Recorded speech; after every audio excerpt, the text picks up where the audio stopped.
Bonjour à tous et bienvenue dans les contes de l'innovation. Pour ce premier épisode, je vous propose de plonger directement dans l'imaginaire. Nous allons ouvrir le grand livre de l'innovation avec Guy Aznar. Guy va nous faire découvrir le pouvoir des rêves dans la production d'idées. Vous écoutez Les contes de l'innovation, le podcast frais et innovant proposé par Myriagone Conseil. Qu'est-ce que les contes de l'innovation ? C'est avant tout un voyage dans l'imaginaire des conteurs.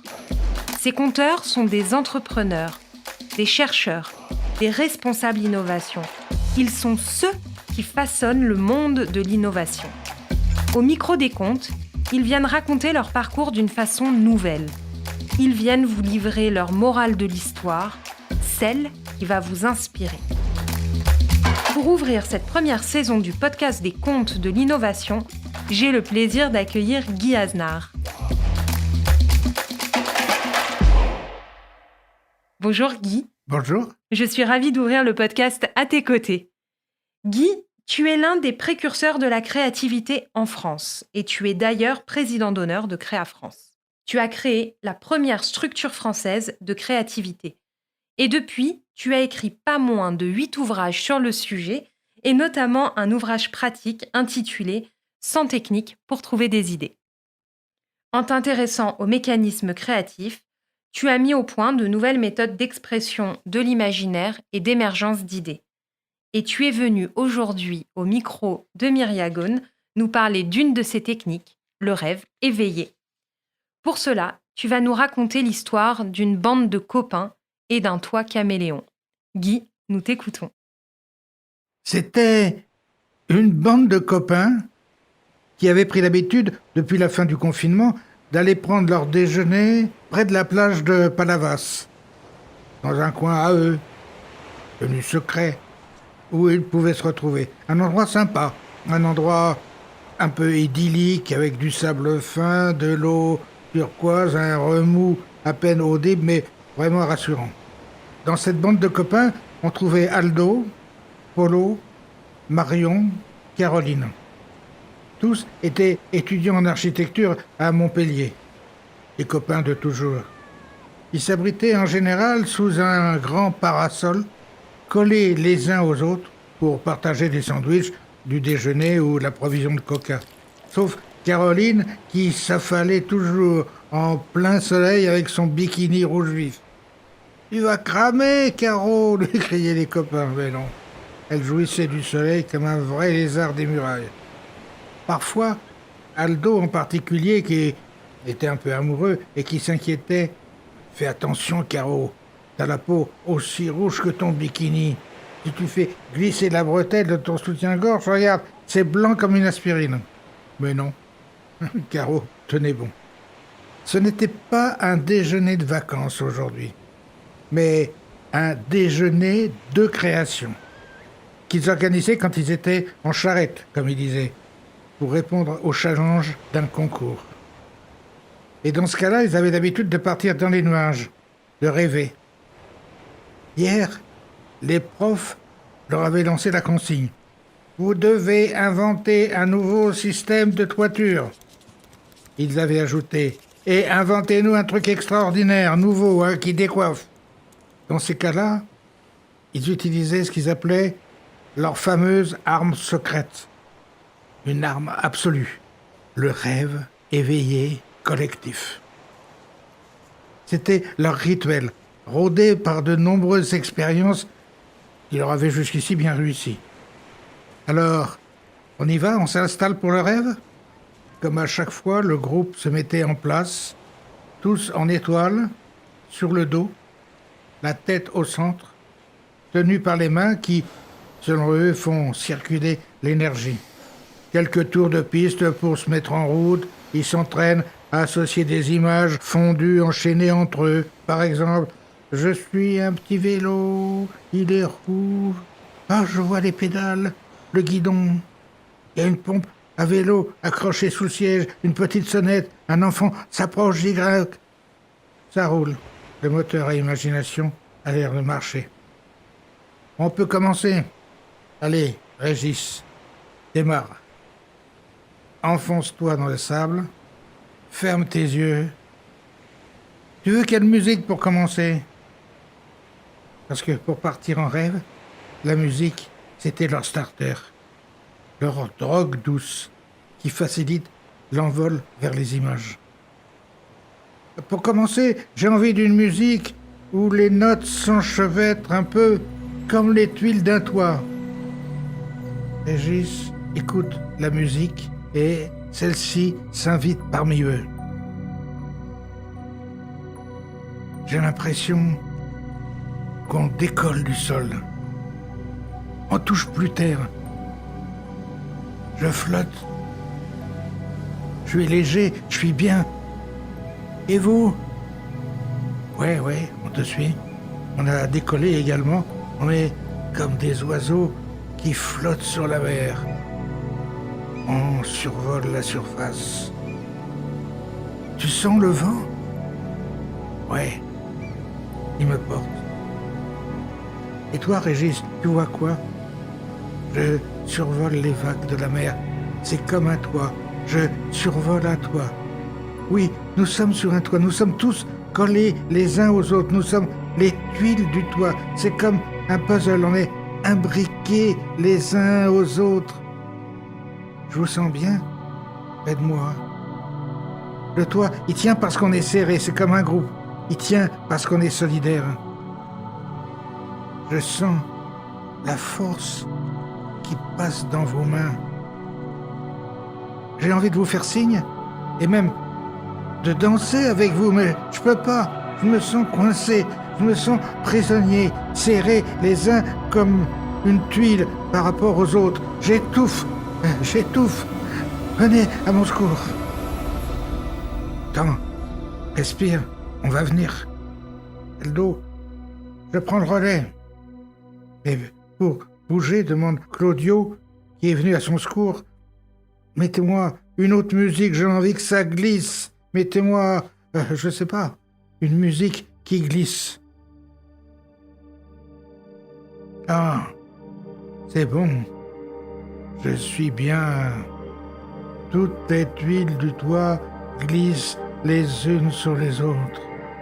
Ah, le toit s'étire, c'est un toit mobile. En fonction de la lumière, il s'agrandit ou se rétracte. Quand la musique glisse, le toit s'allonge, devient immense, il déborde sur la rue, il fait de l'ombre aux voisins. J'en vois qui viennent prendre un verre sous l'ombre du toit, j'entends leur verre qui teinte. C'est bizarre, le toit, c'est devenu un toit parasol qui ressemble à un arbre exotique. Et c'est curieux, moi aussi je sens mon corps qui s'étend, mon corps s'agrandit avec la musique. Je m'étale, je suis bien au soleil, j'ai envie de dormir. À toi, Aldo, il faut le réveiller, sinon il va s'endormir pour de bon et on va tous dormir. Aldo prend le relais. D'accord les amis, mais alors, pour me réveiller, mettez-moi une musique qui secoue. J'ai envie d'une musique qui pulse, avec des passages forts et des passages très doux. J'ai envie de planer, trouvez-moi quelque chose qui bouge. Vas-y, tu peux partir. Allez, je prends mon élan. Je respire doucement. J'ai les yeux fermés, mais je vous devine près de moi. Je respire en fonction de la musique. Je suis parti. C'est génial, ta musique, je plane. J'ai envie de danser. Je touche plus le sol. Et tout d'un coup, devant mes yeux, je vois des ballons de couleurs qui volent autour de moi, qui se gonflent, qui se dégonflent. Les couleurs changent sans arrêt. C'est beau. On danse avec les couleurs. Ah, en ce moment, je vois une couleur rouge qui devient blanche. Puis rouge, et puis blanche. Et tout d'un coup, une image s'impose à moi. Je repense à l'épaule de Caro. Je pense à Caro. Mon regard glisse sur sa chair. Je revois sa peau rouge et je vois la trace blanche sur son épaule. J'ai envie de la caresser. Je vois son corps gonflé tout entier. au rythme de la musique, puis se rétracter. Peu à peu, je vois les tuiles du toit qui deviennent alternativement rouges, puis blanches, comme la peau de carreau. Je vois les tuiles du toit gonfler et se rétracter en fonction du soleil et changer de couleur. Les copains, je vois un toit caméléon. Dans mon rêve, il change de couleur avec la musique. Mais non, en fait, il change de couleur avec le soleil. C'est un toit magique. Arrêtez les copains, arrêtez, on tient une piste. Je sens que c'est une piste d'idées sérieuses. Ouvrez les yeux tout doucement, revenez dans la réalité, reprenez votre temps, soufflez. On se remet en position de travail. Je sens que dans notre rêve, on a trouvé un truc. On tient un truc. Il faut l'explorer maintenant. On travaille en commun. Voyons, explorons cette idée en commun. Un toit qui change de couleur avec le soleil. Pourquoi pas? Je me demande s'il n'y a pas une piste pour notre sujet. Supposons que notre toit soit composé d'un matériau dans lequel il y aurait des modules, des petits modules pouvant changer de couleur à la chaleur. En pleine chaleur, les modules se dilateraient, deviendraient tout blancs. Le toit deviendrait tout blanc et reflèterait la chaleur. À d'autres moments, les modules deviendraient tout noirs. Et le toit serait isotherme, on aurait inventé un toit thermosensible. À ce moment-là, un cri jaillit de la bande des copains. Pas un cri de peur, mais un cri d'euphorie. Jamais leur technique n'avait si bien marché. Ouais, on tient un truc génial, on tient un coup de génie. Faut qu'on rentre tout de suite. Faut qu'on aille voir les profs. Les profs qui étaient au resto ont vu arriver une bande d'excités qui voulaient leur parler tout de suite. C'est urgent. L'idée n'était plus un rêve, elle allait devenir réalité. Le toit caméléon, le toit thermosensible, a séduit les industriels. Parmi eux, une grande entreprise les a contactés et leur a proposé aussitôt un budget de recherche.